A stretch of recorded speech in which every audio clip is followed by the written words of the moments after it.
Hey folks, just time for a little quick update for you about the comings and goings of the layout this week. We've got my birthday coming up on Saturday, so yay me, 36 years of age. Uphill paper round both ways, so yeah, that explains that. We've got the new Bachmann Class 46 there, which I've just finished weathering. Absolutely beautiful bit of kit, and the ESU the ESU Loksound V5 decoder has a lot of features on there, so that's nice. A nice addition. Of course I've weathered it, you know what I mean. We've also got some more wagons coming, well, arrived. Little old school Hornby VEA wagons, which of course have been weathered, and it just adds a lot more to them. A little bit of weathering on them. So then Bachmann mainline wagons as well, look. Just basic weathering. And this as well, you've probably noticed a new gantry crane I've got. Yes, that was a Gauge Master, is it Fordhampton? What do you call it? It took me a lot longer than it probably should have done to build. And I don't really do a lot of kits. Quite nice because you can actually move this claw arm here, you can position that a little bit, you can move the guy's cab as well. I'll put a little chap in there.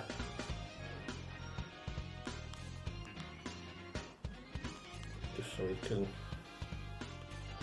oversee workings of all of you, so that needs weathering a little bit as well. So yeah, let's have a look at that Bachmann then. So first function is lights, front and rear, and then of course I've added the yard lights for shunt mode. You've got regular start,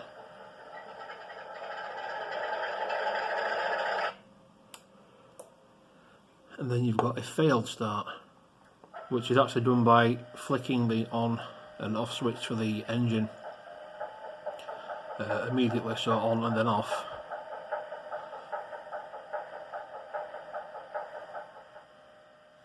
Then you get that failed attempt, and then for a cold start you turn it on, off and on again, so like this. You can just see there, you do on, off, on.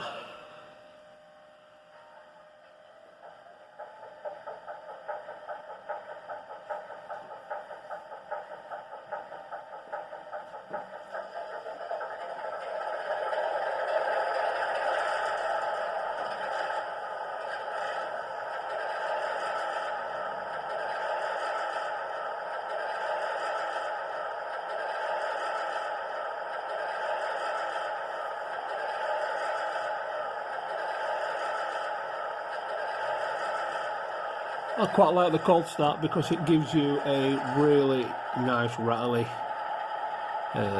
effect that you get with a lot of these old diesels when they've not been started for a while. So you've got the usual playable horn, and that plays for as long as you keep the function button pressed. You've got your two-tone horn, you've got a coupling sound, uncoupling, which is nice because it's got all the brake lines or what have you.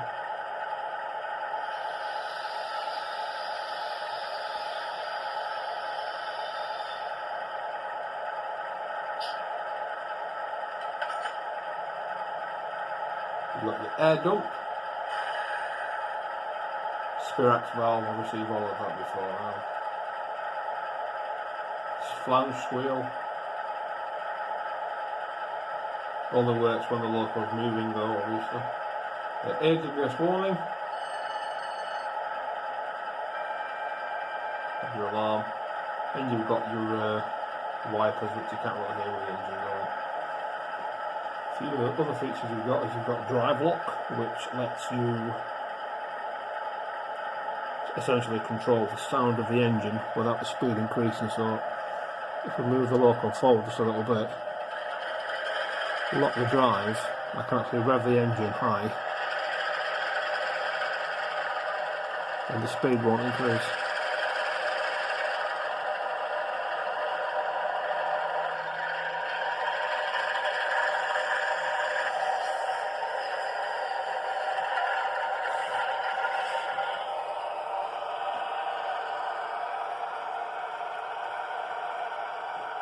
Quite a clever bit of kit, this Loksound V5. You do get a lot in there. Let's see if we can get it going again with a bit of thrash.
You get the nice little brake squeal on the stop as well, which is nice.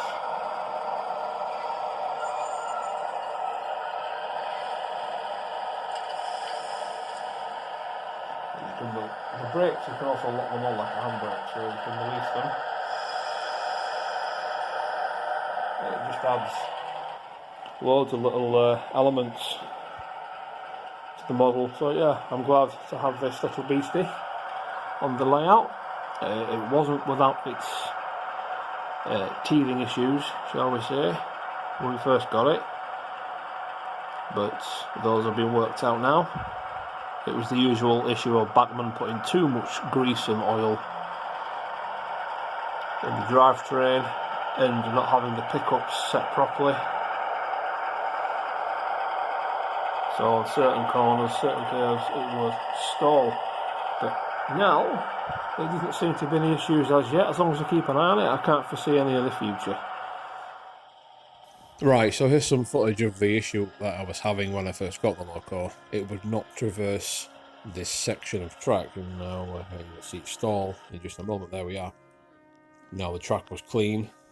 Every other Loco I have will go over it, no issue at all. So I had to look further.